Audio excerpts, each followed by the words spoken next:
दयानंद सरस्वती के 200वें जन्म वर्ष पर टेटी गांव में रविवार को वेद ऋचाओं के ज्ञान के साथ 200 कुंडीय यज्ञ का आयोजन हुआ, जिसमें श्रद्धालुओं ने सुख शांति के मंत्रों की आहुति दी।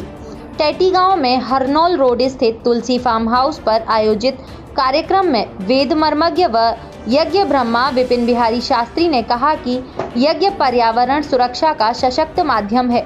यज्ञ करने से मनुष्य की आत्मिक उन्नति भी होती है। पूर्व भाजपा जिलाध्यक्ष मधु शर्मा ने कहा कि यज्ञ के द्वारा दी जाने वाली आहुति की सुगंध से पर्यावरण सुरक्षित होता है और वेद मंत्रोच्चारण से आत्मिक शुद्धि होती है। आर्यवीर दल के प्रांतीय संचालक आर्य पंकज ने कहा कि वेद परमात्मा की वाणी है। वेद मार्ग पर चलकर ही मानव कल्याण हो सकता है। आर्यवीर दल के संरक्षक स्वदेश जी महाराज ने कहा कि भारतीय वैदिक व यज्ञ संस्कृति रही है। यही कारण है कि हमारा कोई भी कार्य यज्ञ के बिना संपन्न नहीं होता। यज्ञ में वेद ऋचाओं के ज्ञान के साथ श्रद्धालुओं ने सुख शांति के मंत्रों की आहुति दी।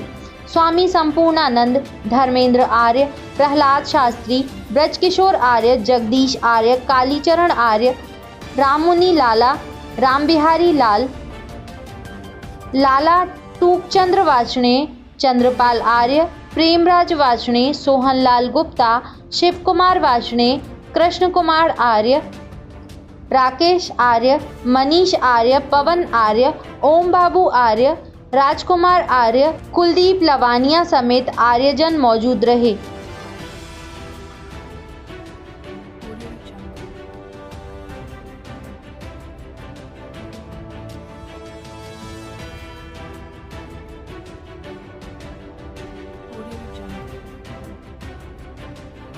बिहारी जी इस कार्यक्रम को यहाँ लेकर आए तो मैं जोरदार तालियों से उनका भी स्वागत अभिनंदन करता हूँ।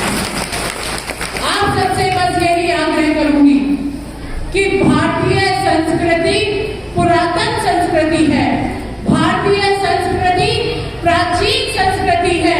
हमें उस संस्कृति को आगे तक लेकर जाना है और उसके लिए जितने मेरे युवा साथी यहाँ बैठे हुए हैं, मैं ये चाहती हूँ कि आप यहाँ से केवल जो मंच से बताया जाए उसे केवल सुनकर चले न जाएं, उसको सुने, समझें और अपने मस्तिष्क पर उतार लें, क्योंकि आप भी भविष्य में भारत को सोने की चिड़िया बनाने का काम कर सकते हो। भारत पुनः विश्व गुरु बने, भारत फिर से सोने की चिड़िया बने।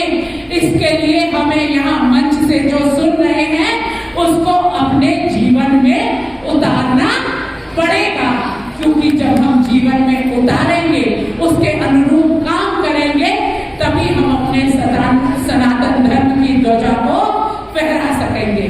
तो आप सबसे यही आग्रह और निवेदन करती हूँ।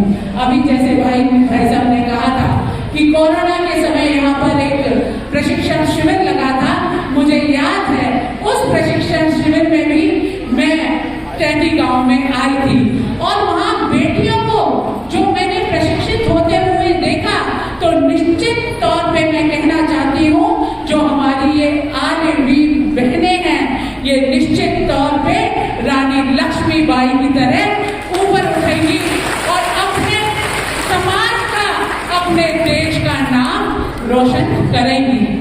और जहाँ तक मैंने जितना आदरणीय दयानंद सरस्वती जी को पापा के माध्यम से, मेरे पिता पंडित राधेश्याम शर्मा जी के माध्यम से जितना बचपन में मैंने उन्हें सुना और समझा, मुझे उनकी जो एक विचार है सत्यार्थ प्रकाश में आदरणीय दयानंद सरस्वती जी का, उससे मुझे ये समझ में आया कि हमको हमेशा सत्य को स्वीकार करना चाहिए और सत्य को ऐसे ही नहीं स्वीकार करना चाहिए, सोच विचार कर सत्य को स्वीकार करना चाहिए।